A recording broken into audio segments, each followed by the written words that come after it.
The following is an encore presentation of Everything Everywhere Daily.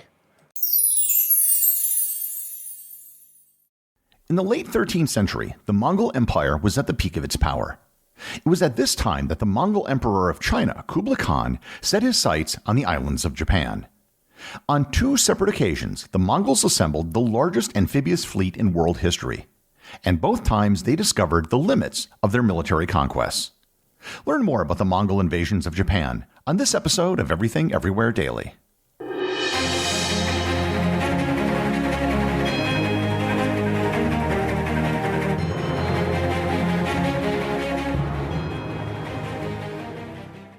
This episode is sponsored by NerdWallet. Nerds!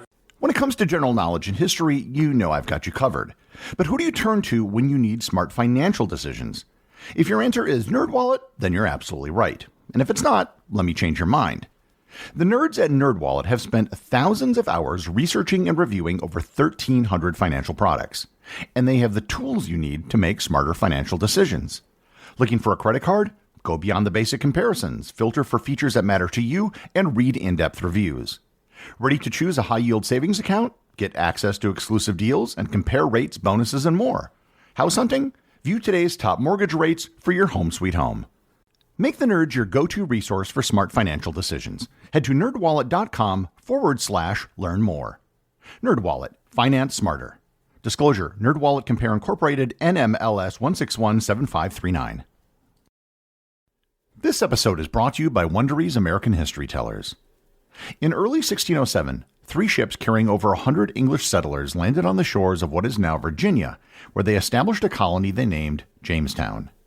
But from the start, internal strife and infighting threatened the colony's survival. Wondery's American History Tellers takes you into the events, times, and people that shaped America, its values, struggles, and dreams. In the latest series, after their arrival, the English colonists quickly established a fort, but their quest for wealth and status soon led to conflict with Virginia's native people and the powerful Powhatan. Violence, disease, and starvation would soon follow, leaving the colony on the edge of collapse. Follow American History Tellers on the Wondery app or wherever you get your podcasts. Listen to all the episodes ad-free and get early access to the latest season on Wondery Plus. Start your free trial today in the Wondery app, Apple Podcasts, or Spotify.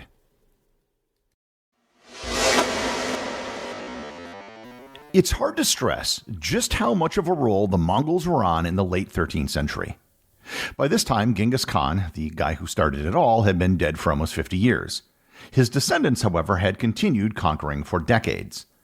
The Mongol Empire at this time had become the largest contiguous land empire in human history, stretching from the Pacific Ocean to the Baltic Sea to the Persian Gulf. These nomadic horse archers from the middle of nowhere were like an ancient version of the Borg from Star Trek. They knew nothing about siege warfare, for example, so they captured some siege warfare experts and became experts themselves. They were the ultimate pragmatists, and they adopted whatever they could from whatever people that they conquered. In 1264, the grandson of Genghis Khan, Kublai, was named the Khan of Khans. By this time, the empire had grown so large that one person couldn't really rule it all. The distances were simply too vast. Kublai Khan was the ruler of northern China, which had originally been conquered by his grandfather. He dubbed his reign the Yuan dynasty to use the language and dynastic system of the Chinese.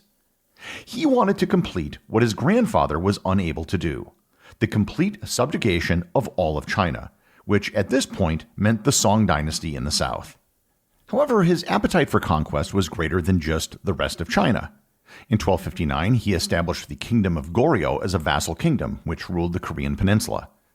By 1268, while he still hadn't yet conquered the Song dynasty in the south, the islands to the east of his empire began to look like a tempting target: Japan.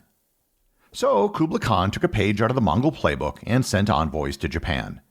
Between 1266 and 1273, Kublai Khan sent 6 different envoys demanding that Japan become a vassal state and pay tribute to the Mongols. Needless to say, the Japanese rejected these demands, and after the second envoy in 1268, began preparing for an eventual invasion. Normally, the Mongols would make such a demand to a walled city. If the city acceded to the demands, the Mongols would set up a Mongol administrator and be on their way. But if a city refused, then the city would be destroyed, sometimes down to the last living person. This was different, however. Japan was a very large country, and most importantly, it was an island across the sea. China and Japan had thousands of years of contact, mostly consisting of trade and a transfer of knowledge, usually in the direction of China to Japan. Despite a naval battle in the year 663, there had been almost no animosity between the two countries. The Japanese did not pay tribute to the Chinese emperors, and the Chinese never thought to attack Japan because of its location. Kublai Khan, however, was not Chinese. He was a Mongol, and he took the rejection by the Japanese as an affront, as any Mongol ruler would. So if Japan wasn't going to submit voluntarily, they were going to have to be conquered. However, this was completely different than anything the Mongols had faced before. Yes, the Mongols were adaptable, and that adaptability served them well as their empire expanded across Eurasia.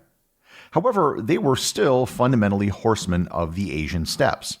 They knew literally nothing about naval warfare. Horses were useless on ships and would be extremely difficult to transport across the sea. None of that deterred Kublai Khan, however. Say what you will about the Mongol Empire, but they most definitely had a can-do spirit. In 1274, the Mongols amassed an army and a flotilla of ships in the southern Korean peninsula to invade Japan. The sources from that period estimate that the Mongols had amassed an army of 40,000 men and 900 ships. And more on those numbers in a bit. The closest point between the Korean peninsula and Japan is called the Strait of Tsushima. Its name comes from the island of Tsushima located in the middle of the strait. Today, it's located between the modern cities of Busan, South Korea, and Fukuoka, Japan. The Mongols set sail and found immediate success. They took the sparsely populated islands of Tsushima and Iki, located in the strait, before landing their forces at the Bay of Hakata in modern-day Fukuoka. The Japanese were ready, with an army of samurai warriors prepared to defend Japan. But it turned out that the Mongols and the Japanese were playing totally different games. War in Japan was conducted via a set of rules known as the Bushido Code, which stressed individual honor and glory. There were rules, spoken and unspoken, about how warfare was to be conducted according to this code. The Mongols didn't know anything about that and didn't really care. The Mongols played to win. In battle, the samurai would often step out and announce who they were and their lineage to engage someone in one-on-one combat. When the Mongols saw this, they just laughed and swarmed the warrior and killed them. The Mongols were using weapons the Japanese had never seen, including poison-tipped arrows, firearms, explosive bombs made out of gunpowder that were launched by catapults, and much more accurate bows that could shoot further. On top of all that, the Mongols were simply more organized. They had decades of experience and fought as a cohesive unit. They could issue battlefield commands via drums to control exactly where and when their units attacked. The Japanese, however, fought as a collection of individuals. After the Mongols landed, the Japanese began being routed. However, unbeknownst to the Japanese, the captains of the ship, who were all Korean because the Mongols had no sailors of their own, began warning the Mongol commanders that they needed to move their ships out to open water and drop anchor because a storm was coming. Winds were picking up, and if they didn't take action, their ships would be tossed against the rocks of Hakata Bay. The Mongol commanders eventually relented. The soldiers went back onto their ships, and they sailed directly into a typhoon. The storm devastated the Mongol fleet. An estimated 300 ships were lost, and 13,500 soldiers went down with them. Japan had been saved by what they called a divine wind, or, as it's known in Japanese, kamikaze. This was a very rare failure for the Mongols. They were not used to disasters such as this. Kublai Khan was determined that Japan would be conquered, so he began plans for a second invasion. While he was working on his second invasion of Japan, he managed to finally conquer the Song dynasty in southern China, unifying all of China under his rule. This not only freed up resources that had been deployed against the Song, but also gave him the resources of the Song dynasty as well. Kublai Khan literally established a department in his government called the Ministry for Conquering Japan. The Japanese, knowing that a second invasion was likely, also began better preparing their defenses. The landowners of the island of Kyushu were made responsible for the construction of a 25-mile-long wall surrounding Hakata Bay. Kublai Khan sent a 6-person delegation to the Japanese emperor to demand that the emperor come to China and kowtow before him. This time, the envoys were all beheaded, which was an incredible affront to the Khan. In 1281, the second invasion force was ready. This was to be the largest amphibious invasion in history, and would remain so until the invasion of Normandy in 1944. According to the accounts from this period, this time the Mongols sent a vastly larger force. 4,000 ships containing 140,000 soldiers. The Mongol fleet came from two directions. One was again from Korea with about 40,000 soldiers, and the other larger one came from southern China with about 100,000 soldiers. The fleets did not arrive in Hakata Bay at the same time. The smaller fleet from Korea arrived first on June 23, 1281, and encountered the defensive wall that the Japanese had built. The Mongol forces, which at this point were actually mostly Korean and Chinese conscripts, were unable to break through. The Japanese would often sail out at night under the cover of darkness and light the Mongol ships on fire, which demoralized the Mongol forces and made it difficult to supply the troops who had landed. Unlike the first invasion, where the fighting took place in a single day, this dragged on for 50 days in a stalemate. The Mongols would try to land, the Japanese would push them back, and the Mongols would retreat to their ships and the islands in the strait that they controlled. The larger fleet from southern China was late. In fact, the fleet from Korea was never supposed to attack until the other fleet had first arrived. However, they did eventually arrive on August 12th. They landed outside of Hakata Bay, where there were no defensive fortifications built. After almost 2 months of repelling the forces that did attempt to land, the samurai of Kyushu Island now found themselves outnumbered and on the verge of being overrun. Then, on August 15th, something happened. In a repeat of what happened 7 years earlier, a typhoon hit the island of Kyushu. This one was worse than the one which ended the first invasion.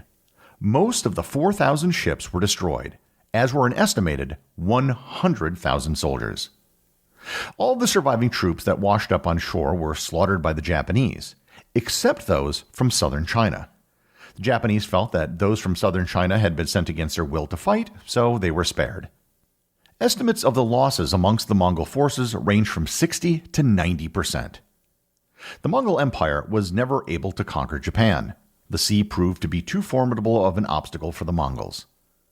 The defeat of the Japanese invasion forces proved to be the greatest in the history of the Mongol Empire. And here I should note an issue with all the numbers that I've been referencing. It's widely believed that almost all ancient sources exaggerated numbers when it came to describing battles. And it's believed that it was the case here as well. Many contemporary historians simply don't believe that the Yuan dynasty had the logistical ability to mount an amphibious landing on the scale of D-Day in the 13th century. Modern estimates place the number of soldiers in the 1274 invasion at about 10 to 15,000, and in the 1281 invasion at about 50 to 70,000. Still very large numbers, but much less than the accounts given from the period. The disaster of 1281 had enormous implications for both countries. For the Mongols in the Yuan dynasty, it devastated their naval capabilities. They threw so much into the invasion of Japan that they didn't have the ships to defend their coast anymore. Much of the ship construction was done in Korea, which had chopped down its best trees to create the fleet. They wouldn't have the lumber to make more ships for at least another generation. They couldn't attempt another invasion of Japan again, even if they wanted to. Not surprisingly, Japanese pirates proliferated off the coast of Korea and China in the years that followed. In Japan, the fallout from the invasion was even more severe. The samurai were accustomed to receiving payment for fighting on behalf of a warlord. As all of their previous battles involved one Japanese warlord fighting another, it was a zero-sum game, and there was always some land or treasure to be distributed by the winner. In this case, there was nothing to distribute to the samurai. These were foreign invaders. The only prize was survival. With nothing to give those who defended Japan, the Kamakura shogunate that controlled Japan eventually fell without the support of the samurai. The defeat of the Mongols also led to a greater sense of nationalism and destiny within Japan. In China, it also increased the respect of the Japanese, who were now considered to be brave warriors. In the Ming dynasty that followed the Yuan dynasty, an invasion of Japan was considered on 3 separate occasions, and each time the idea was rejected. However, the thing that most of you probably noticed was the term for divine wind, kamikaze. The Japanese kamikaze pilots of World War II, which is definitely the subject of a future episode, took their name and inspiration directly from the Mongol invasion of Japan. It was felt that the kamikaze attacks would serve as the divine wind which would save the country, just as the actual winds did 700 years earlier. The Mongol invasions of Japan proved that there were limits to what the Mongols could achieve militarily. They were not, in fact, invincible. The only thing it took to defeat them were two very well-timed tropical storms.